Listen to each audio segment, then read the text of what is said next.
Hello दोस्तों, स्वागत है आप सभी का हमारे आज के इस वीडियो में। और जैसा कि आप जानते हैं, गॉस के नियम के अनुप्रयोग चल रहे हैं और आज हम गॉस के नियम से कूलाम के नियम की व्युत्पत्ति करने वाले हैं। तो चलिए दोस्तों, स्टार्ट करते हैं हम। जैसा कि आप देख रहे हैं, यहाँ पर हमारे पास एक बिंदु O है। हमने इस बिंदु O पर प्लस Q आवेश की कल्पना की है, ठीक है। या एक प्लस Q आवेश हमने यहाँ पर इस बिंदु पर रख दिया है, ठीक है।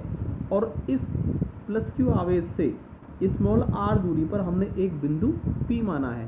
हमें इस बिंदु P से r त्रिज्या का और केंद्र O मानकर एक सबसे पहले एक गॉसियन पृष्ठ खींचना होगा, ठीक है दोस्तों। जैसा कि फिगर में आपके सामने है, स्मॉल r त्रिज्या का बिंदु P से होकर जाने वाला O को केंद्र मानकर एक गॉसियन पृष्ठ की कल्पना करते हैं पहले हम, ठीक है।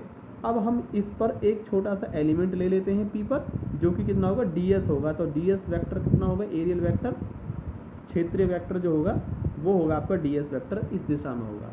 और अगर आप इस बिंदु P पर एकांक धनावेश की कल्पना करें तो इस धनावेश पर लगने वाला बल अर्थात विद्युत क्षेत्र की तीव्रता जो होगी वो किधर होगी, बाहर की तरफ होगी और ds वेक्टर की ही दिशा में होगी। तो आप यहाँ से देख पा रहे हैं, अगर सपोज इनके बीच में E वेक्टर और ds वेक्टर दोनों के बीच में थीटा एंगल है तो वो थीटा एंगल कितना होगा, यहाँ पर 0 होगा। तो थीटा का मान यहाँ से 0 आया। तो दोस्तों हमने यहाँ पर यही लिखा है कि माना बिंदु O पर एक बिंदु आवेश प्लस Q स्थित है, इससे r दूरी पर कोई बिंदु P है।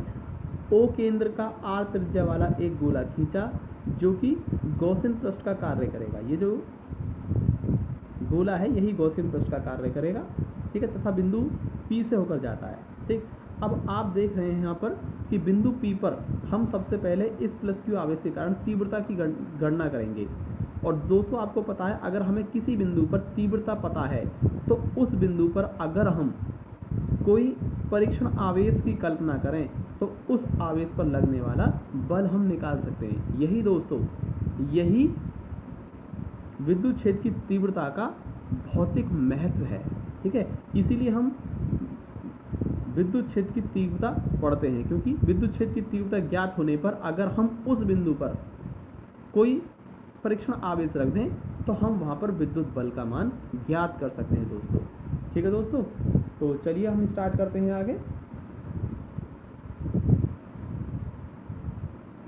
अतः स्मॉल r त्रिज्या के गॉसियन पृष्ठ से निकलने वाला संपूर्ण फ्लक्स। तो दोस्तों सबसे पहले हम इस गॉसियन पृष्ठ से होकर गुजरने वाला कुल विद्युत फ्लक्स का मान ज्ञात करेंगे। तो फ्लक्स का मान कितना होगा, परिभाषा के अनुसार वो होगा integral d phi e। d phi e क्या होगा, देखो दोस्तों, हमने ये जो छोटा सा एलिमेंट जो माना है ये ds, इससे होकर गुजरने वाला फ्लक्स d फाई e है। और जब हम इसका पूरा इंटीग्रेशन कर देंगे तो पूरी सतह से गुजरने वाला है, यानी पूरे इस गोले से होकर गुजरने वाला फ्लक्स आ जाएगा। तो हमें तो कुल निकालना है ना, कुल, ठीक है, टोटल। तो कुल निकालने के लिए क्या करेंगे, पहले इस छोटे से एलिमेंट से होकर गुजरने वाला फ्लक्स d फाई निकाला और फिर उसका क्या कर दिया आपने, इंटीग्रेशन कर दिया, सरफेस इंटीग्रेशन कर दिया इसका, ठीक है दोस्तों। अब हम क्या जानते हैं कि इंटीग्रेशन d फाई e ये होता है आपका E vector dot ds vector होता है ये। और जब आप यहाँ से वेक्टर हटाएंगे तो इसे आप E ds cos थीटा लिख सकते हैं दोस्तों। अब यहाँ से हम फाई E का मान निकालेंगे तो E को तो आप बाहर कर देंगे कांस्टेंट मानकर, अंदर रह जाएगा ds और cos 0 हो जाएगा दोस्तों, क्योंकि मैंने अभी बताया था E वेक्टर और ds वेक्टर के बीच में थीटा क्या है, 0 है। तो हम यहाँ लिखे देते हैं जहाँ थीटा बराबर 0 डिग्री, E वेक्टर और ds वेक्टर के बीच बना कोण, इन दोनों के बीच में बना कोण है जो कि थीटा 0 है। तो यहाँ से फाई ई का जो मान निकलेगा, ई और इंटीग्रेशन ds रह गया दोस्तों। हम इसको e और ds है ये इंटीग्रेशन ds को हम क्या कर सकते हैं 4 पाई आर स्क्वायर कह सकते हैं और ये समीकरण नंबर 1 होगी। अब दोस्तों ये जो 4 पाई आर स्क्वायर है ये क्यों लिख दिया हमने, क्योंकि आप जानते हैं ds क्या है, छोटा सा क्षेत्रफल, ये वाला, ये छोटा सा क्षेत्रफल है ds, और इसका कर दिया इंटीग्रेशन, यानी पूरा संपूर्ण पृष्ठ आ गया इस गोले का, और गोले का संपूर्ण पृष्ठ कितना होता है 4 पाई आर स्क्वायर, इसीलिए हमने इसको इंटीग्रेशन ds को 4 पाई आर स्क्वायर लिख दिया दोस्तों। मैं इस चीज़ को यहाँ लिख देता हूँ क्योंकि इंटीग्रेशन ds बराबर 4 पाई आर स्क्वायर, और ये क्या है, गॉसियन पृष्ठ का, गॉसियन पृष्ठ का संपूर्ण क्षेत्रफल। तो ये दोस्तों संपूर्ण क्षेत्रफल है ये,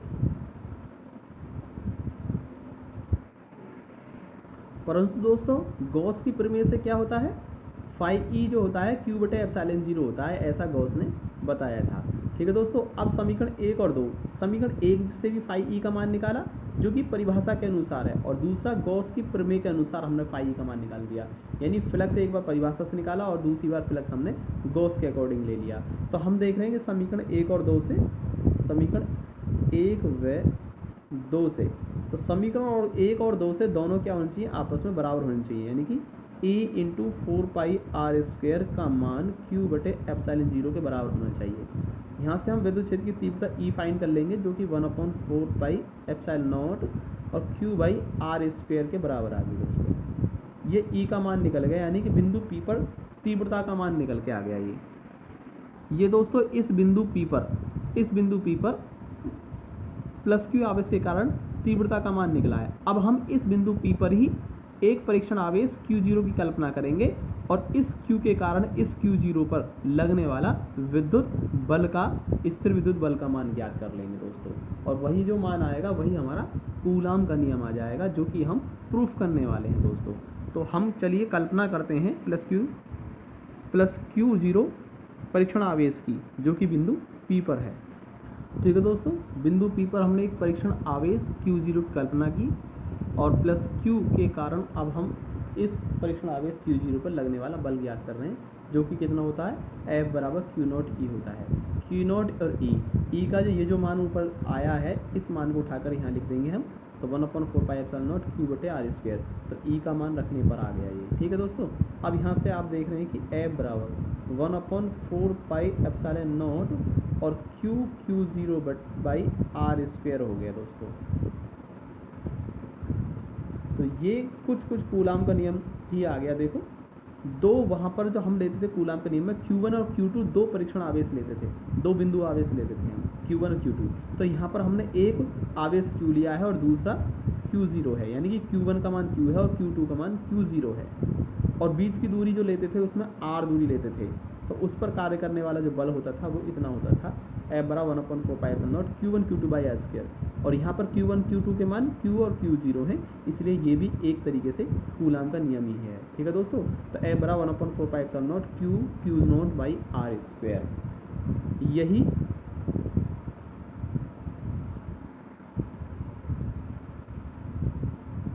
कूलाम का व्युत्क्रम वर्ग का नियम है। तो दोस्तों हमने गॉस के नियम से कूलाम का नियम निकाल दिया।